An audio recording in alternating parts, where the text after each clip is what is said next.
Hello guys, आज आपका स्वागत है। आज हम पढ़ने वाले हैं हिंदी का व्याकरण का टॉपिक उपसर्ग। क्या आप जानते हैं उपसर्ग क्या होता है? उपसर्ग ये एक ऐसे खंड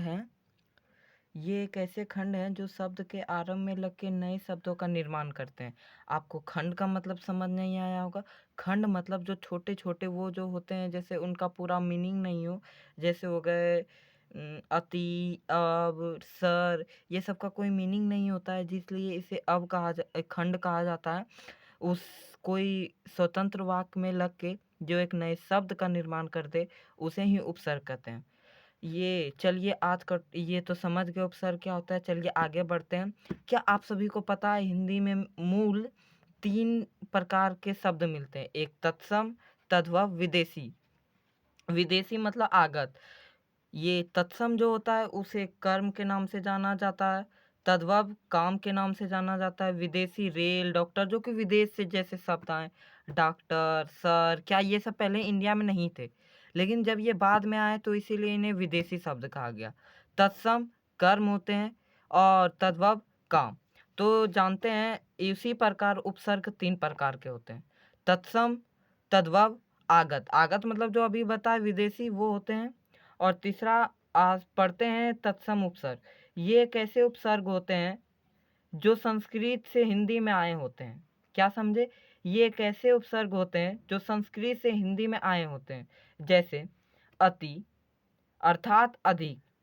और ये संस्कृत में जैसे कहते अति, अति, ये सब वर्ड होता है ना, जैसे संस्कृत का, वो जो हिंदी में आए होते हैं उसी को तत्सम उपसर्ग कहते हैं। जैसे अति का अर्थात होता है अधिक, जैसे यंत में लग के अत्यंत हो जाते हैं। आचार में लग के अत्याचार बन जाते हैं।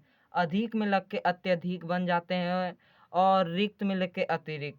उसी प्रकार अब अर्थात बुरा और हीन, जैसे सर में लग के अवसर बन गए, काश में लग के अवकाश बन गए, तार में लग के अवतार बन गए। चलिए तो आगे बढ़ते हैं। हमारा दूसरा टॉपिक है तद्भव उपसर्ग। ये काम का बोध कराता है। ये और कुछ नहीं, ये काम का बोध कराता है। जैसे नी मतलब रही, डर, जिसके अंदर डर नहीं हो उसे निडर कहते हैं। ये तो हम सभी को पता है। नी यहाँ पे लगकर डर का जस्ट उल्टा बना दिया, निडर। जिसे डर नहीं लगता हो वो निडर होता है। ये तो आप सभी को पता है। तो यहाँ देखिए निडर।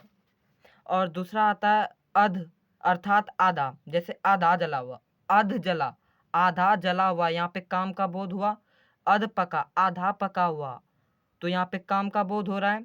और देखिए तीसरा अधमरा, आधा मरा हुआ, यहाँ पे काम का बोध हो रहा है कि नहीं? और तीसरा में आ जाते हैं ये आगत उपसर्ग।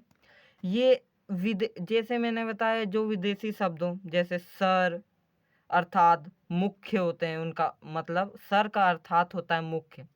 तो यहाँ देखिए जैसे सरपंच, सरदार, सरताज, क्या है, ताज के आगे में लग के सर सरताज बन गया, पंच के आगे में लग के सर सरपंच बन गया। और उसका शॉर्ट ट्रिक्स मैंने बनाया है, जैसे मेरा चैनल का ही नाम है शॉर्ट ट्रिक्स। उसी प्रकार राम ने कहा अच्छा आ, अब अधिक हो रहा है तेरा। इसमें हो गया अच, आ, अब, और अधिक। अधिक मतलब होता है अति। ये सब हो गए ये सब हो गए तत्सम, ये उपसर्ग हो गए ये सब।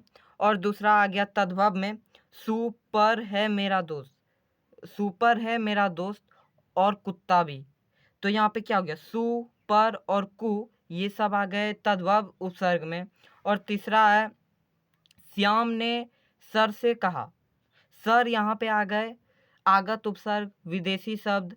और ये देखिए 5 ऐसे शब्द के उदाहरण दें जो एक से अधिक उपसर्ग हैं।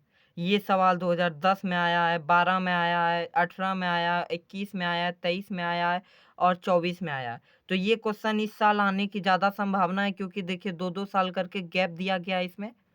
तो ये आने की ज़्यादा संभावना है। तो ये आप कमेंट में मुझे आंसर दें।